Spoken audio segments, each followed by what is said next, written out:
crypto is a force for good, right? So there's some estimates that $200 million in donations have been sent to the people of Ukraine to help preserve democracy there. How do you see crypto helping people in the future? Yeah, so that was a really exciting moment to see Ukraine reach out to the world for donations and receive that $200 million. I think a lot of the donations were tiny amounts, $100. And I think that was the first time we've seen a government somewhere in the world actually ask for money in cryptocurrency.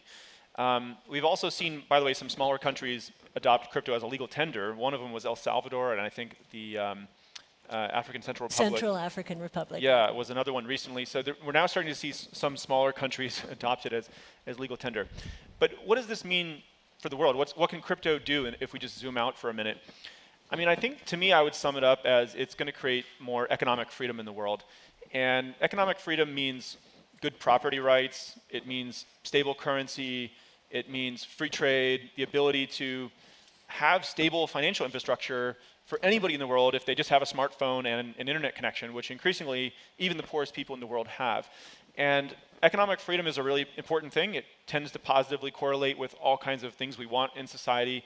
Not just higher GDP growth, but even higher self-reported happiness and better income for the bottom 10%, better treatment of the environment.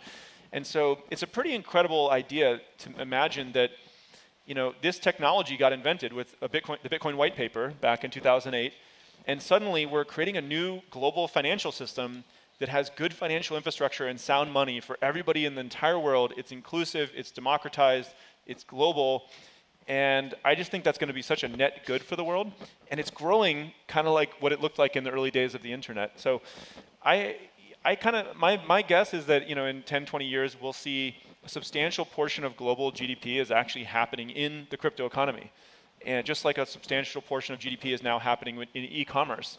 It's kind of another levered bet on this globalization and internet penetration of more and more of the economy is going to move into this new crypto economy. Both of you are offering new products and platforms to try to cater to this institutional market. Brian, can you tell us about what you're doing here? What is Bitcoin Spot is just not enough for the institutions, is that? That's right, yeah. So we have a prime brokerage product that we've launched, and it includes more and more things over time that institutions have asked us for, including ways to earn yield on those assets with things like staking. As I mentioned, we acquired a derivatives exchange that we'll be launching in the future in that direction. A lot of our institutional clients, they're also looking at things like how do they do vendor payments and even payroll in crypto. We actually launched something called Coinbase Payroll recently, which has had a lot of good adoption. And so, yeah, we're seeing people use it not just for treasury management as a hedge against inflation, but as part of this new asset class, and then they're beginning to use it for B2B payments and payroll in a broader sense as well. So I think it's just going to become more and more integrated into various aspects of how institutions operate their company.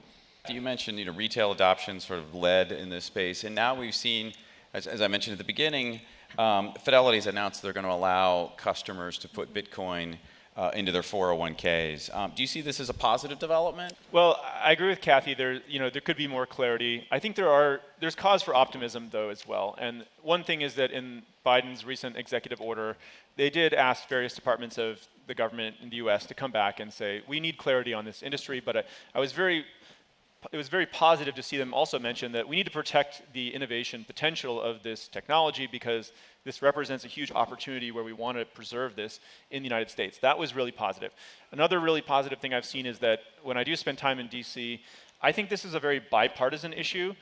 There's people on both sides of the aisle who are very pro-crypto, and I would even say the majority of people who I meet with in Congress now, 50% or more, are pro-crypto. They believe in this is a net good for society. Yes, it needs to be regulated, but and then it's actually getting harder and harder to meet a true crypto skeptic in DC. I think we still get sometimes the questions about, well, isn't this just used for illicit purposes? Well, no, it turns out that's a tiny fraction of what happens in crypto, and it's actually much more traceable than something like cash. People ask me about, doesn't this just use a lot of electricity and destroy the environment? Well, it does use electricity, but electricity can be generated in a green way or not a green way, and the industry is moving to things like proof of stake, which are even more energy efficient. So there's a lot of education to do, but think about this stat for a minute. About 1 in 5 Americans have now used crypto or tried it in some way, and that number is growing very quickly. That's a massive constituent. It's a massive voting group, right? There's much smaller constituencies in the United States who have changed elections than 20%, and that number will probably be 40%, right, in a few years.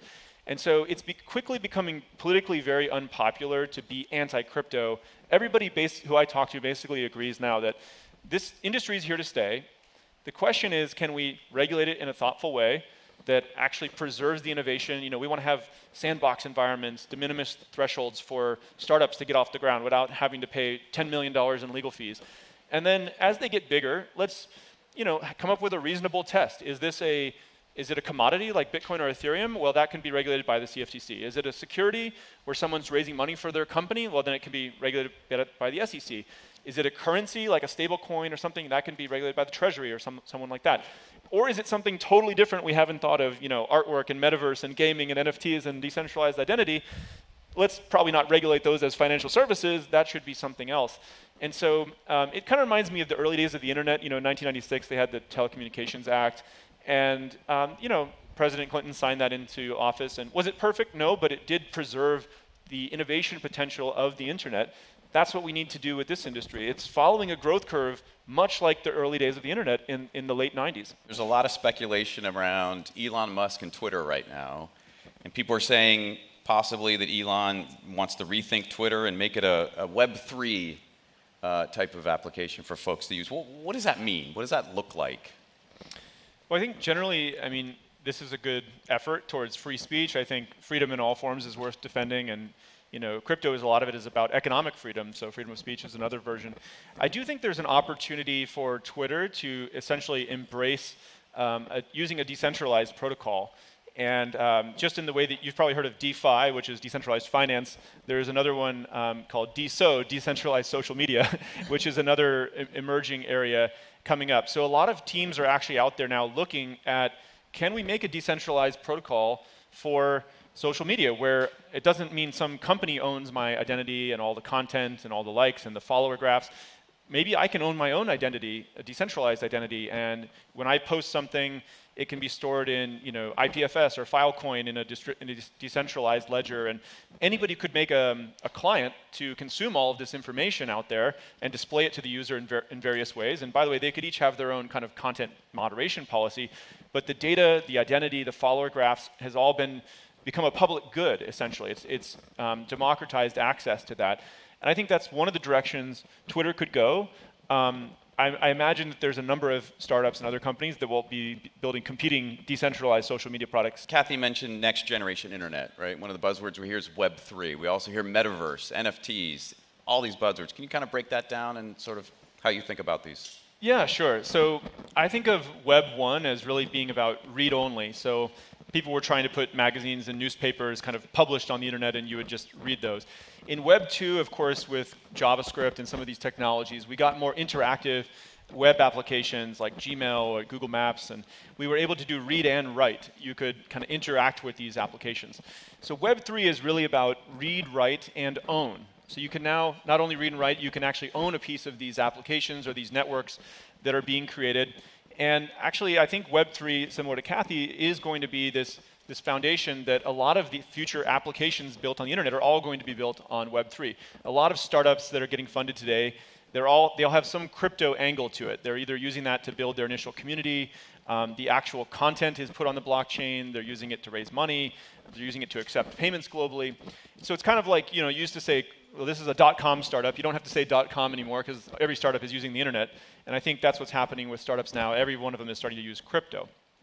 Okay, so Web3 also I think is going to be a great foundational piece of technology for the metaverse, because of course in the metaverse you have this persistent world.